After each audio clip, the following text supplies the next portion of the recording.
So let's say you have a brilliant idea for a video. You flesh it into a script, grab your camera or an iPhone and head out to shoot. You come back thinking you've got some amazing footages and get to editing it, only to realize that you've forgotten half of the shots you needed. Maybe a close-up of your product, or maybe a B-roll of how it gets used, or simply a footage of a customer using your product. If this is something that has happened to you, you know how painful this can be. And the easiest way to never ever find yourself in a spot like this is to create a good storyboard. So in this video, we'll walk you through 2 simple ways for how you can create an effective storyboard for your videos. The first one is more visual, and the second one involves describing your scenes in the form of a text. Sounds fun? Let's jump right in. Let's start with the first way, which is a lot more common among creators and filmmakers, which is using stick figures and illustrations to bring out your scene. One big disclaimer I'd like to give you before you start to panic is that you don't have to be a great sketch artist to storyboard. In fact, just drawing simple shapes denoting different objects can get your point across. Here's legendary director Martin Scorsese using extremely basic stick figures to illustrate his scenes and plan them out. So the emphasis here is that it's okay to not create great looking sketches, but to create a reference board of sorts that can help you structure your shooting and your editing process. Now, before we jump into the parts that make up a storyboard, you'd want to use the link in the description to download a free storyboard template from Studio Binder that you can use to follow along. And you'd also want to give this video a like so that we keep bringing you such videos. Okay, so let's start with the first component of a storyboard, the panel or the frame itself. The panel is the rectangle proxy for what your audience is going to see. Panels come in a bunch of different shapes, so make sure you pick one that matches the aspect ratio in which you're going to shoot or edit your video in. So for example, if you're creating a YouTube video, you'd want your panel to be 16:9. But if you're creating a Facebook ad, you'd want it to be 1:1. Once your panel size is locked, it's time to pay attention to how you would want to put your subjects in each frame. This will decide your composition and will also guide you with the kind of angles and shot you would want to use when you're actually shooting your videos. For example, a person drawn really small in the panel intuitively denotes a long shot. On the other hand, drawing just the eyes of your subject would imply a super close-up shot. So if you're creating an ad and want a close-up of the brand name or the label, you can just draw that out in the panel.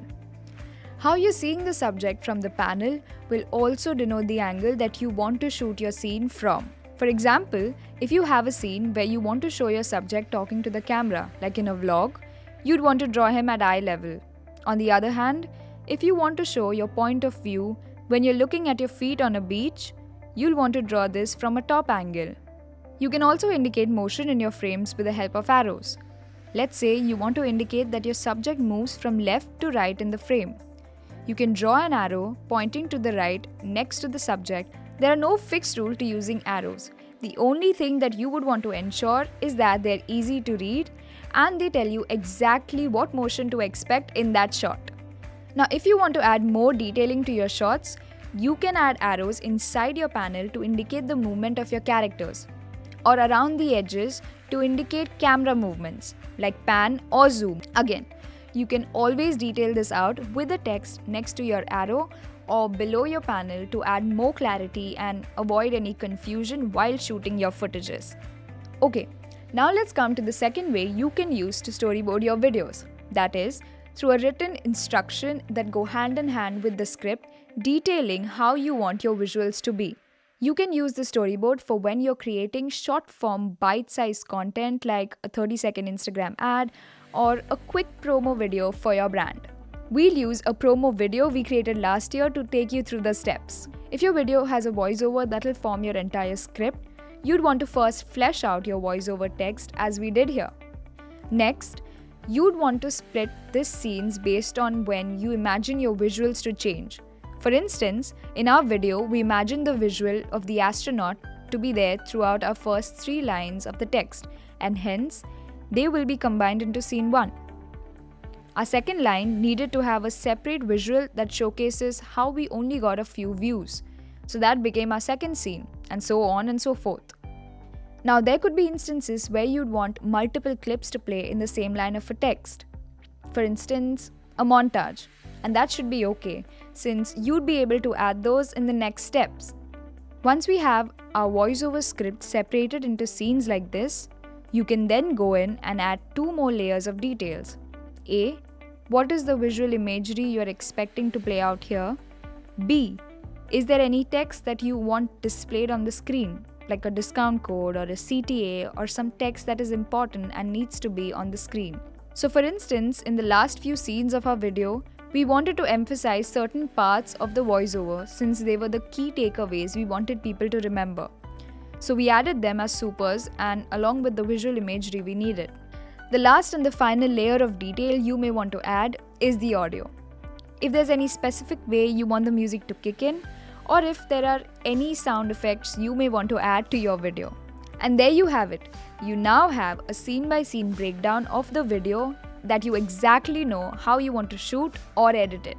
In fact, this framework can even work well if you're looking to create stock footage-based videos or motion graphic-based videos. All you've got to do is change the details you mention with regards to the visual imagery for each scene, and you're good to go. We're dropping in a link to this template in the description so that you can refer to it as you build your storyboard. Which of these 2 ways did you find out to be easier?